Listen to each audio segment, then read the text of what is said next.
ನೀವು ಕೂಡ ರಾತ್ರಿ ಮಲಗಿದ ಮೇಲೆ ನಡೆದ ಒಂದೇ ಘಟನೆಯನ್ನು ಮತ್ತೆ ಮತ್ತೆ ಯೋಚಿಸ್ತೀರಾ? ನಮ್ಮನ್ನು ಹೆಚ್ಚು ಆಯಾಸಗೊಳಿಸೋದು ಕೆಲಸ ಅಲ್ಲ, ನಮ್ಮ ಯೋಚನೆಗಳು. ನಾವು ಯಾಕೆ ಓವರ್ ಥಿಂಕ್ ಮಾಡ್ತೀವಿ?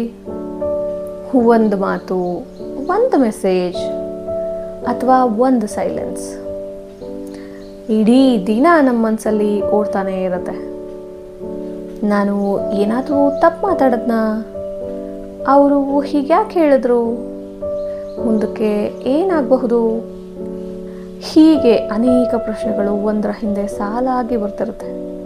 ನಾವು ಅದ್ರ ಬಗ್ಗೆನೇ ಯೋಚನೆ ಮಾಡ್ತಾ ಇರ್ತೀವಿ, ಆದರೆ ಉತ್ತರ ಮಾತ್ರ ಸಿಗೋದಿಲ್ಲ. ಬಹುಶಃ ಓವರ್ ಥಿಂಕಿಂಗ್ ಬರೋದು ನಾವು ದುರ್ಬಲವಾಗಿದ್ದೀವಿ ಅಂತ ಅಲ್ಲ, ಎಲ್ಲವನ್ನ ಸರಿಯಾಗಿ ಮಾಡಬೇಕು, ಯಾರಿಗೂ ನೋವು ಮಾಡಬಾರ್ದು, ನಮ್ಮಿಂದ ಯಾವ ತಪ್ಪು ಆಗಬಾರ್ದು ಅನ್ನೋ ಆಸೆಯಿಂದ. ನಮ್ಮ ಮನಸ್ಸು ಎಲ್ಲವನ್ನ ಅರ್ಥ ಮಾಡ್ಕೊಳ್ಬೇಕು, ಎಲ್ಲವನ್ನ ಕಂಟ್ರೋಲ್ ಮಾಡಬೇಕು ಅಂತ ಪ್ರಯತ್ನ ಪಡ್ತಿರುತ್ತೆ. ಆದರೆ ಜೀವನದಲ್ಲಿ ಎಲ್ಲ ಪ್ರಶ್ನೆಗಳಿಗೂ ಉತ್ತರ ಇರೋದಿಲ್ಲ, ಎಲ್ಲ ಪರಿಸ್ಥಿತಿಗಳು ನಮ್ಮ ಕೈಯಲ್ಲಿರೋದಿಲ್ಲ. ಒಂದು ಸಣ್ಣ ವ್ಯತ್ಯಾಸ ಏನಂದರೆ, ಯೋಚನೆ ಮಾಡೋದು ಒಳ್ಳೆಯದು, ಆದರೆ ಅದೇ ಯೋಚನೆಯನ್ನು 100 ಸಾರಿ ಯೋಚಿಸೋದು ನಮ್ಮನ್ನು ಮುಂದೆ ಕರೆದೊಯ್ಯೋದಿಲ್ಲ.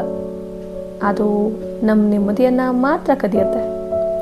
ಮುಂದಿನ ಬಾರಿ ನಿಮ್ಮ ಮನಸ್ಸಲ್ಲಿ ಒಂದೇ ವಿಷಯದ ಬಗ್ಗೆ ಮತ್ತೆ ಮತ್ತೆ ಯೋಚನೆಗಳು ಬರ್ತಾ ಇದ್ದರೆ ಒಂದು ಪ್ರಶ್ನೆ ಕೇಳ್ಕೊಳ್ಳಿ: ಈ ಯೋಚನೆ ನಮಗೆ ಪರಿಹಾರ ಕೊಡುತ್ತಾ ಅಥವಾ ನಮ್ಮ ಭಯವನ್ನೇ ದೊಡ್ಡದು ಮಾಡುತ್ತಾ? ಉತ್ತರ ಎರಡನೇದಾಗಿದ್ದರೆ ಬಹುಶಃ ಆ ಯೋಚನೆಗೆ ಇನ್ನಷ್ಟು ಸಮಯ ಕೊಡೋ ಅಗತ್ಯ ಇಲ್ಲ. ಎಲ್ಲ ಉತ್ತರಗಳನ್ನು ಹುಡುಕಿದಾಗಲೇ ನೆಮ್ಮದಿ ಸಿಗೋದಿಲ್ಲ. ಕೆಲವು ಪ್ರಶ್ನೆಗಳನ್ನು ಬಿಡೋದಕ್ಕೆ ಕಲಿತಾಗಲೂ ನೆಮ್ಮದಿ ಸಿಗುತ್ತೆ. ನಾನು ಪವಿತ್ರ, ಇದು ಕ್ಯೂರಿಯಸ್ ವೈಬ್. ಒಟ್ಟಿಗೆ ಇನ್ನಷ್ಟು ಚಿಂತನೆಗಳನ್ನು ಹರಡೋಣ.